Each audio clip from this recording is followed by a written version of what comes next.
Hey, what's going on? It's your boy BT, and I came here to talk some boxing with the thousands of True School Sports subscribers. Now, words to my brethren in Las Vegas, Nevada. Speaking of Las Vegas, Nevada, we're here finally in Las Vegas, Nevada. That's why you got no videos from me. So I've been traveling, and it's been a busy week.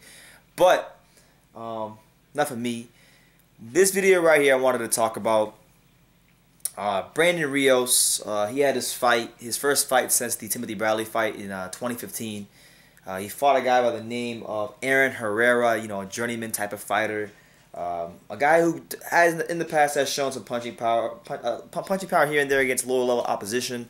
But it was one of those fights for Brandon Rios, to get in front of a guy that has a skill set that plays to his strengths. So you look at Adrien Herrera, you look at the fact that he stands right in front of Brandon Rios. It was a fight where he was able to get there, get some rounds in and actually work on some things that he's been, getting ready for in the gym. So I saw Brandon Rios fighting this guy, and one thing I gotta say about Brandon Rios, he was showing a lot of good subtle head movement. Like, he slipped some shots, and obviously as the fight continued, as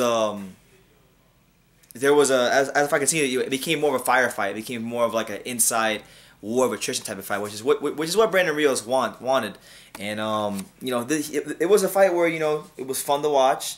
Brandon got hit with some shots. Brandon had to show some toughness like the usual and grind it out to victory. And eventually he wore this guy down, got to the 7th round, and eventually he got the stoppage against a very tough journeyman in Herrera. But Herrera did a good job. He had a couple good rounds towards the middle of the fight where he was just landing really hard, thudding shots on Brandon. Kind of got away from his jab a little bit and kind of decided to exchange, and Brandon kind of relying on his power, because I believe the statistic I saw that in 18 of his last 21 fights, he has recorded a knockout. But if you look at Adrien Herrera's last 21 fights, the three fights that he didn't record a knockout in, from what I have in front of me, or something like that. No, it was 18 of his last 21 wins. That's what it was. So, yeah, the guy relied on his punching power, and to slug with Brandon Rios and expect to win, just not a good idea. I like Brandon Rios. He's very good in his one dimension, but if you sit there and decide to get into a fight with him on the inside, you're gonna get hurt. You're gonna get touched pretty bad. So that's what it was. Good win for him. He looked like he was gassing out a little bit there towards the end, but he had enough to stop Herrera in the 7th, hit him with a body shot, and got a W under his belt. So good to see that from Brandon Rios. As far as what's next for him, fighting at 147 pounds, this was his first official fight with his new trainer, Ricky Funes of the Tengus Boxing Gym. So, I like what I saw from him. I like the fact that he was moving his head a little more, that he was showing, he was more conscious about his jab. That's always good to see from Brandon. I guess all I can say for Brandon, I don't know what his ceiling is going to be. I don't think he's going to win a title or anything like that. But what I can say about Brandon is a fight that I like to see for Brandon is if Adrien Broner doesn't beat Mikey Garcia, which I think is very possible. He probably will lose Mikey Garcia. He's probably going to go in as an underdog. If that happens, then I wouldn't mind seeing Adrien Broner versus Brandon Rios, because I think that'd be a fun fight.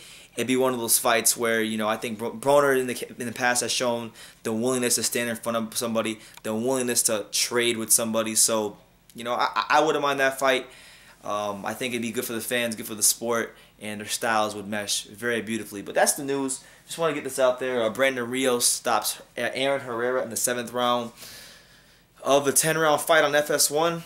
Go check out the highlights when they come out. But I thought he showed some good skill, just as far as his ability to stay composed, stay relaxed as these shots are coming from a guy that in Herrera, who, you look at his knockout percentage, he's only sporting a 54% knockout percentage, but he's a guy that is an explosive puncher. He was exploding through a lot of those punches, maybe not with the best technique, but there was some power behind those punches, and he was able to, after feeling his power, he was able to still evade the punches and stay calm, cool, and collected, which is what you want to see.